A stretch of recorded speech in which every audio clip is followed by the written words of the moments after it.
At Level Blue, we simplify securing your most valuable business assets by providing broad cybersecurity experience and award-winning services. Level Blue manages the risk. You reap the reward. Learn more at levelblue.com. Coro, the leading cybersecurity platform purpose-built for small and medium-sized enterprises, protects against malware, ransomware, phishing, data leakage, network threats, insider threats, and email threats across devices, users, networks, and cloud applications. Learn more at coro.net. SquareX helps organizations detect, mitigate, and threat hunt web attacks happening against their users in real time. With its innovative browser-native security product, SquareX safeguards enterprise users from a spectrum of web-based threats, encompassing malicious files, websites, scripts, and compromised networks. Learn more at sqrx.com. There we go. Marco. Sean. Woof, woof. Vroom, vroom. Vroom, vroom. Woof, woof is in the back there. Woof, woof is in the back. The coyote. I call her the coyote. Vroom, vroom before we recorded, you said I had a barking face or a dog. I don't know. Well, I was going to go with that. I never know. Face only a dog can love. Yeah. I don't know. I never know how you're going to start a podcast. So yeah, me neither. I don't even know how we get guests still. Like, I know. If they've never seen what we do, maybe they come. Otherwise, they're like, these guys are weird. Exactly. Well, what's not weird is all the cool stuff that's going on at Black Hat. And I don't know, maybe it's kind of weird in a good way. Because if we're not doing this research, things can really get strange in our world. But yeah, lots of great talks. And I spent some time picking a few that caught my attention, and this was certainly one of them. It's called Deep Backdoors and Deep Reinforcement Learning Agents. And I was like, I don't know what that is, but it sounds cool. Let's find out. And it's a panel of folks, Vas, Jamie, Sanyam, and Chris, and we're fortunate, Marco, to have Jamie and Vas on with us today. Welcome, guys. Thanks, Sean. Yeah, really pleased to be here. Thanks very much. Good to have you on. Good to have you on. And if you haven't figured out, those who are listening, this is part of our chats on the road to Black Hat, where we pick topics and have a good chat with some of the presenters to learn more and kind of figure out what's being talked about there. And then hopefully you go and listen to the session as well and connect with the speakers. So that's what this is all about. A quick moment from each of you to share a bit about what you're each up to at your respective universities and institutes, and then we'll go from there about learn more about the topic. So Jamie, I'll start with you. Yeah, thanks, Sean. So I'm a lecturer here at the University of Bath. So we're down in the southwest of England, about an hour out of London or so, and I'm in the electrical engineering department. So I guess full disclosure for the Black Hat conference, I'm not a cybersecurity expert. I'm sort of almost piggybacking on Vas's expertise. But I guess, my main field of research is power electronics and electrical power conversion. But I guess relevant to the podcast and relevant to the Black Hat talk is that I've been working in the field of nuclear fusion since about 2020. And so back in, I think it must have been about 2021, Vas, we kind of met and we both got discussing. I think you were quite interested in nuclear fusion. I was very interested in cybersecurity. And yeah, we've stayed in touch ever since, or caught up quite a bit ever since. And then earlier this year, Vas said, hey, look at all of this cool stuff happening with the control of nuclear fusion reactors using these reinforcement learning agents. And yeah, got talking about that and security. And I think that's where we got this whole thing going. I'm getting the chills, but happy that you're talking as well. Yeah. Vas, what are you up to? Yeah, nice to meet you all. Thanks for coming. I am a principal research scientist at the Alan Turing Institute. I lead a team here on autonomous cyber defense, and we play both sides, both attack and defense, using autonomous agents.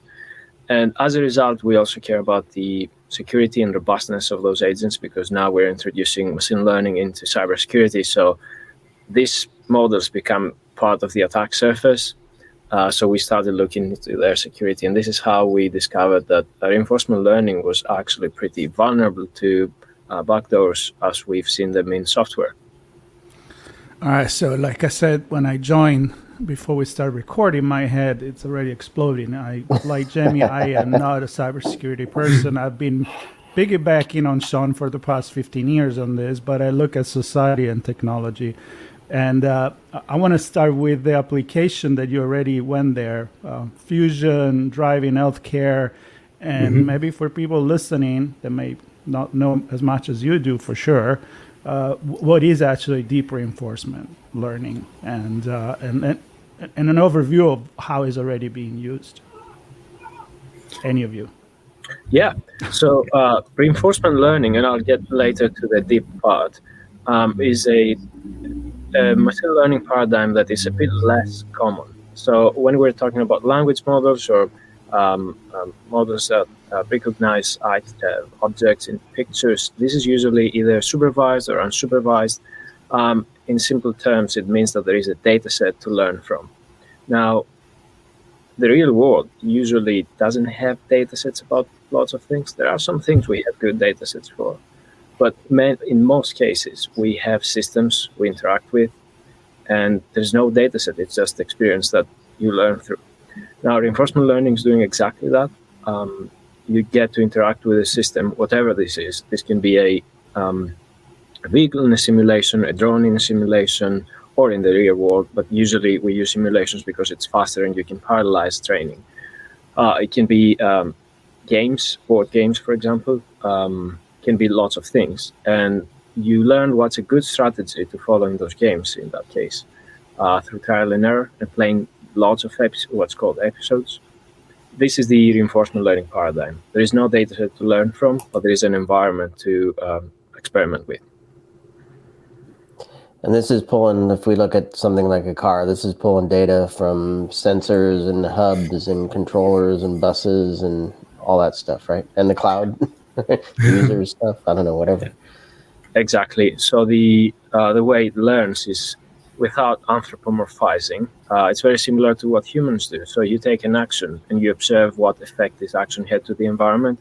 And later on, you might think a bit backwards, trying to figure out which of your actions were good for your goal and which didn't actually contribute as you might have expected. And so you adapt your strategy. And if you do this for long enough, you actually end up with something that's pretty decent.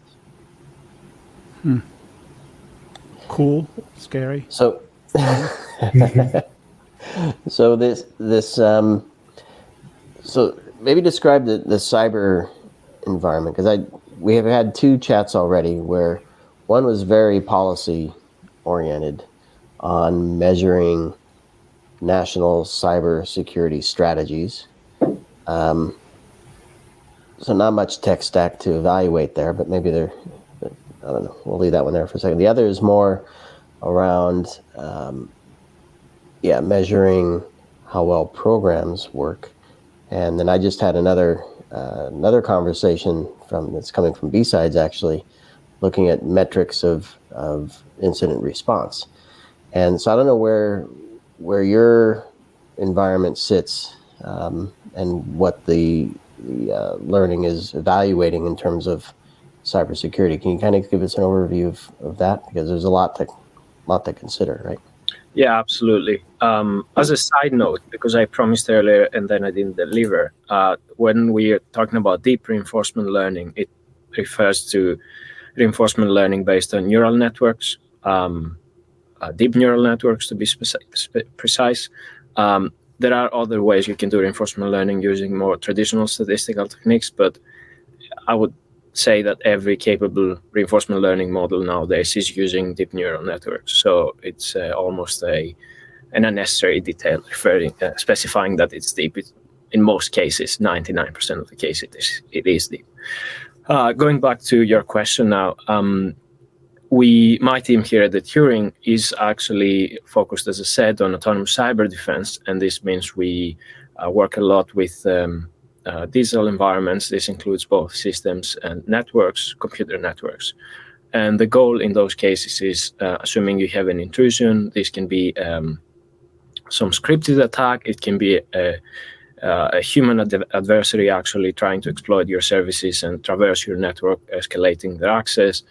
And you as a defender, you would like to offload your human operators that respond to those alerts by training an agent that does at least some of their tasks. So the agent could actually fuse alerts from various network monitoring tools that they might reveal that there is potentially something going on the network, and then go on its own and investigate a bit more. And in some cases, and depending on how much capabilities you want to give to such an agent, take on some remediation actions that try to put the adversary from your network. All right, so I'm reading the intro for this panel. So Jamie, I mean, you do work with atomic energy. You are an expert in that. I see professor and researcher, and I also read things like what Vas just said, like it takes actually some decision, but also at superhuman speed. Yeah. And that's where I kind of like, okay, yeah, that could go wrong. So tell me a little bit about it. I think that's exactly it. So from my point of view, I'd sort of describe myself as like a hardware systems engineer. And I guess in the case of a nuclear fusion reactor, I'll just give a very brief background to a very complicated area of technology. But basically, nuclear fusion, it's kind of the opposite of a nuclear fission reactor that we have operating today. So for nuclear fission, you've got these uranium material that sort of fissions into two elements to produce energy. Fusion's the opposite. You'll take light elements like hydrogen or fuse together to form helium and produce a bunch of energy. So we're trying to develop these experimental reactors. And in order to do this, so this is the reaction that goes on in the center of the sun and the center of stars. But it's a very, very difficult reaction to make happen. So we have to heat up this hydrogen fuel to sort of literally over 100 million degrees before it does this. We have to recreate the conditions inside the center of a star. And when we get the fuel up to these very high temperatures, basically, if you've ever seen the surface of the sun, if you've ever seen sort of an image of that, it's not constant. It's sort of bubbling away every so often. It's flaring, there's coronal mass ejections and so on. Similarly, in the machines that we design, the plasma is unstable. It's always trying to escape. And basically how we run these reactors is we have a bunch of sensors, sort of dozens or even maybe up to 100 sensors, looking at the plasma, looking at its position, its temperature and density and so on. And then it's using the actuators, which are usually magnetic field coils, and the fueling rate and the heating rate to decide how best to contain it. So what you've got, I guess similarly to autonomous vehicles, where if you've got cameras and lidars, you've got all the sensor input that you guys were talking about, and you have to make decisions on whether to accelerate, brake, and steer. It's the same sort of thing with these plasmas. So you need to, you've got a very complex control problem. And this is what really lends itself to these AI techniques, these machine learning techniques, like Vas was saying. So rather than explicitly programming, like in case A do X or something, this isn't feasible in something like this. So we use these agents to learn and respond to control these plasmas optimally. And what's sort of been shown, at least in the past few years, and this is all quite recent, is that these things can operate obviously at superhuman speed, but also incredibly good accuracy. So they're sort of outperforming any other control systems. And then I guess where all of this work came from earlier this year was, well, hold on a second. If we're going to give our control of our, very expensive reactors that could create these incredibly hot plasmas over to an AI agent, well, what could possibly go wrong? And that's kind of where this all started. And Vas is obviously we can have backdoors on these, and what do we need to think about, and how do we mitigate them? So from my point of view, it's solving a really important problem it looks like we're going to see more of these agents in these really important use cases. So it's going to be incredibly important to make sure that we understand these threats, I suppose. So that's what do you think, Vas? That's sort of how I view this work. Yeah. So if it's useful, I can actually provide some more depth into what does it mean backdoors for such a model, and why is it a problem? Perhaps unsurprisingly, backdoors in machine learning, they're implemented differently, but they are exactly what you expect them to be from if you know about software backdoors. So it's hidden functionality. If you inspect this piece of code, it's not obviously flawed, but someone that knows that it's there could exploit it to get access to, if we're talking about the cryptographic function, for example, perhaps retrieve a private key. If it's software, maybe exploit an online service. Now, in machine learning, all the functionality is encoded in the neurons of that model, so the backdoor lives there, which is a headache, because at least when the backdoor is written in the source code, you can audit this, and if you look carefully enough, you can actually uncover that there is something wrong here. Whereas with machine learning models, the backdoor is encoded somewhere in the neurons that are not explainable at all. We don't even know what role every neuron plays in the agent. We just know that it works because we test it. And the problem is that it's very hard to uncover the existence of a backdoor before it gets triggered to do express the malicious functionality. So obviously, in the case of a reactor, a backdoor could lie dormant for years up until it observes a predefined malicious trigger that then makes it do something that's not good for the reactor. Yeah. And does that trigger have to be internal, or could it be an external force? Because I'm thinking two cases. One, it analyzes the environment and says, I've reached the state, or I need to wake up and do something. Or it could be, I've produced data that's sent somewhere else, which then I receive a response that says, now it's time to do something. Is it one or the other, or both? Or something else even I'm not thinking of? The concern is that the agent might be, it's an area no one thinks deeply about. The agent is receiving information from sensors, and not all these sources are necessarily sanitized. So it can be either like internal or external. Obviously, the target is, the problem comes when external information sources are processed by the agent and they are not reviewed previously. Having said that, for a sophisticated adversary, the trigger could be such that it's very hard to detect. It could be a specific value in some reading. It could be a lot of things. So the work that you're doing, Vas, and Sanyam looks like he's doing similar stuff at Cardiff. But so are you both looking at how to leverage this for detection and response, as you noted? But then also, is part of that you're looking at the vulnerabilities in the backdoors, both you and Sanyam? So Cardiff and Alan Turing are both doing this, right? Yes. So yeah, this is correct. Sanyam was a visitor here in my group at the Alan Turing Institute, and now we keep collaborating with Jamie as well. What we started looking into is sophisticated triggers that are hard to detect, because the literature before our work was mostly very obvious triggers that were easy to detect. So they didn't necessarily make a good case about how big of a threat backdoors could be, because we're essentially talking about supply chain attacks which the security community is very familiar with, but now they come from a different angle. They come from the angle of models. Our concern is obviously backdoors might make it to end products, and that's one bit I don't want to go too much into detail, but in our Black Hat talk we will reveal a solution that we have designed and open sourced. Wow.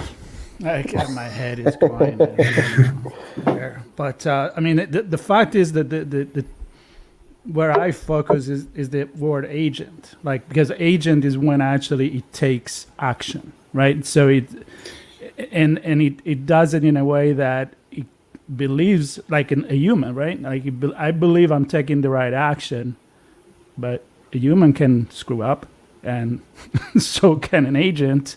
And how do we actually have ever full control over that? I mean, error may happen, and that's why people point finger to a car that hit a person on the bike. Big deal. There's been 3,000 probably only in LA that got hit by a car that was driven by like a person, a human, and nobody made a big fuss about it. So I think we are in that phase where, sure, we need to learn, but we also need to understand that this is the future. So what you guys are doing, it's I mean, again, it's a sci-fi movie in my head right now. So I think it's going to be great. I think the difference is your 300 to 1 example is when it becomes 300 human to 3 million, right? Because the neurons all trigger at the same time across a fleet of vehicles or something. And I don't know. I just think when we start talking about technology, the scalability of this stuff is really good. It's the speed, perhaps, where we can't contain, and the scalability where it just goes out of control. We can't contain.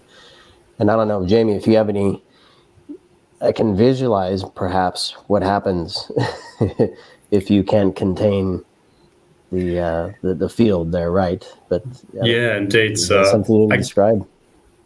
I guess, yeah, it is something that lends itself to animations and images. But yeah, essentially you've got, to boil it down, you've got this very, very hot plasma. And if you lose control of it, you lose control of its position. It will run into the closest part of the reactor around it, and it will essentially just melt and damage it. So it's something called a plasma disruption. And, this is very much not on the same scale as an fission reactor where you have a meltdown. There's no kind of risk of that. In fact, it's one of the large benefits of nuclear fusion compared to fission. But yeah, you absolutely can damage your reactor. And if you're building one of these things, these prototypes can cost sort of, the real ones cost upwards of $1 billion, pounds, euros. So you can be put out of action for months or years, or even have to decommission the machine. So yeah, some pretty real consequences.